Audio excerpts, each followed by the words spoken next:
What's up everybody, Eric here with LiquidFanTV, and today I'm going to be bringing you a pre-tournament show for the ALGS North American Championship Finals. And Team Liquid Apex is probably one of the smaller teams in terms of viewership for Liquid, but going into this tournament we're actually considered one of the top seeds, so I thought it'd be the best time to bring everybody into the world of Apex. So without further ado, let's take a look.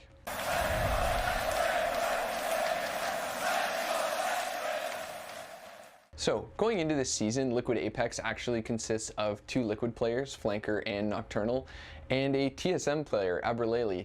And yes, you heard that right, it's as strange as the EG Liquid Unholy Alliance of 2012, except this one is actually successful.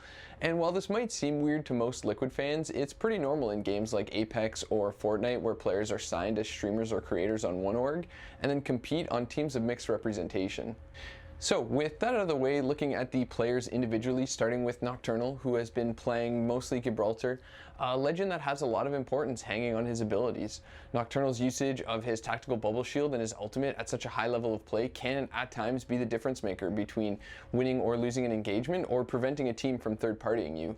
He also sometimes has to be the voice of reason, since it seems like Flanker and Albralelie are almost always looking for a fight, but as the Gibraltar player, Nocturnal has that responsibility to decide when he can or can't take a fight, since not having an ability or the proper positioning on his legend specifically can sometimes cost a team their game. Overall, he's been a fantastic player for us, and if you've had the pleasure of seeing him use the Charge Rifle or the Sentinel, you'll know that in the ALGS Championships he could be an absolute terror on the server if he's feeling confident in picking either of those up. Following him, we've got TSM Albralelie. Previously, he's been our Wraith player, typically playing more aggressive than Flanker and Nocturnal, usually looking ahead for information and just scouting the general locations of other teams. But for the ALGS Championships, it looks like we'll be abandoning Wraith, and instead he'll be playing Valkyrie, a recently added legend that provides a lot of positional utility. So far, it seems to be suiting Albralelie very well. He's a really intelligent player when it comes to approaching engagements, and I think Valkyrie's kit opens up a lot more options for the macro decision making of how and when to take a fight. And when he gets into that fight, he's a really talented player in the fight itself. He's got the ability to win a 1v2 or sometimes even a 1v3, and that's something I'll let you watch for yourself. I cracked one. Two down. Nice. One more. Play for the rest. Play for the rest. Tom, just get the kills. I'm ulting this. Just one clip from you, dude. One's down. Nice. Just get the fins. Play my shield. Doorway. I broke him. He's dead. Just stay alive. Stay alive, Max. Stay alive. Q. First floor. Oh! No! Oh my God, Max! I ran out of ammo. Finally, closing out the roster is Flanker. He's typically playing a more supportive role in legend choices and in general gameplay. As you can see above his player card, he's almost exclusively our positional anchor player. You'll see him staying back and holding the position that Liquid wants to keep, while Albralelie and Nocturnal try and control space around them a little more and just play generally a little bit wider. For the ALGS Championships, he'll be playing Watson, a more defensive legend that lets you lock down areas, which seems to suit his playstyle relatively well. And mechanically, Flanker's movement is probably among the best in the game, and it's helped him get out of tight scenarios on legends like Watson that are typically a little less mobile. So it seems putting him on Watson probably suits the team best. And Flanker is also our beacon of positivity. He always seems to provide the calmness that players need in Apex. There's a lot of information going on at once. There's a lot of stress that can be brought on by this game, so Flanker being that voice of reason and that calming voice on our team has always just been a huge benefit for me as a viewer. Overall, Flanker is probably just one of the most consistent players inside and outside of the game. He's very reliable for us, and he's always willing to fit whatever playstyle we need. So one thing you might be thinking right now is that the stats seem a little underwhelming considering Liquid is a top seed. As a bit of disclaimer, Apex doesn't really have an API to draw stats from, and I essentially had to manually track VODs across a bunch of different competitors to get these numbers. But what I did personally find interesting is that if we flip these cards and take a look at the averages of just the last two games of Winter Tournament 3 and 4, kills and damage basically double across all three players, and our average placement goes up from 6th to 2nd.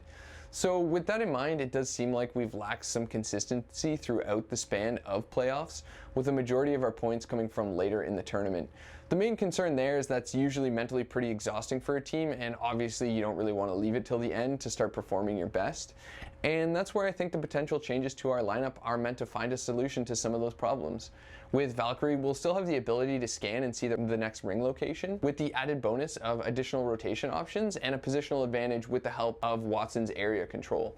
So given the verticality of World's Edge, there's a lot more avenues into fights that Valkyrie provides, and as I mentioned before, that just seems like a really great tool that someone like Albralelie can utilize to its fullest. These changes don't necessarily mean we'll place incredibly high every game, but it does mean that we should be able to avoid unnecessary early game fights and awkward rotations, which should give the team more consistency throughout the finals instead of potentially forcing us to have some huge games near the end in order to secure a top 3 finish. It does seem like Albralelie, Flanker, and Hotzik are a little bit more on board with the Watson change than Nocturnal, but I think overall the team's probably happy with the new lineup, and it does seem to suit us quite well. Finally, for everybody that's interested in the storylines and the other teams to look out for leading into the tournament, I'm going to highlight just 3. Obviously, it's a battle royale, so there's a lot more than just 3 teams, but I think specifically these are top teams in the region, and they're probably going to cause the most issues for us. It's going to be TSM, G2, and NRG. Starting with NRG, they're the champions of the Winter Circuit Finals, the most recent major, and they followed that up by placing second in GLL Spring Masters, so they seem to be riding a bit of a high right now and performing to the best of their ability, and of course, if they can keep up that consistency and that level of play, they're certainly going to be a team that we'll see at the top of the leaderboards contesting us. In a similar vein, we've got TSM, a team that is extremely consistent throughout their tournament placements. You know, Snipedown is one of the most decorated FPS players in esports history.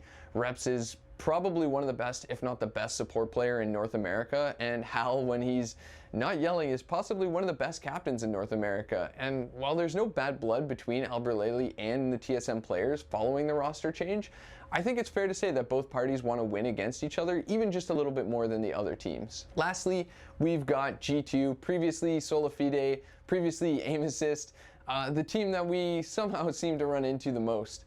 Historically, they've shared a similar macro playstyle that we do, and I think that's usually why we ran into them, but that could change with our new lineup. It did usually cause us to sometimes fight them early on, putting both teams at a disadvantage. And they also happen to be in our group, which means we'll likely be running into them more than any other top team. We've definitely had some spirited back and forth in past events, but G2 aren't just some team that happens to annoy us. They're a top seed in North America, they are consistently placing well, and they pose potentially the biggest threat to our title run here, both in individual games and over the span of the playoffs. So with all that being said, of course, Team Liquid has had a fantastic season just like these other teams. We have the highest average placement per game, the second highest average points per game, and that just culminated in the highest average placement per tournament. So really, we've had a really consistent season, something that's key in a Battle Royale game, and I think Liquid fans can go into this tournament just really excited to watch the team. They're a bunch of fun, they're really talented, they've got a new lineup that looks like it's going to be really incredible for us, and overall, I think the ALGS Championships are just going to be a great tournament. So I hope to see you guys tuning in and cheering on Team Liquid Apex.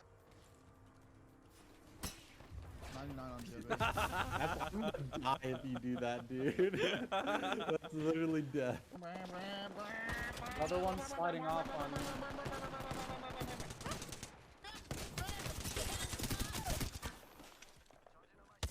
We're going in. About to wipe out Tomato Town. 10 kills on the board. Not right now, but at least at some point in this game. A friend will not get down. And if he does, we have a gold Mac! bag. Shut up!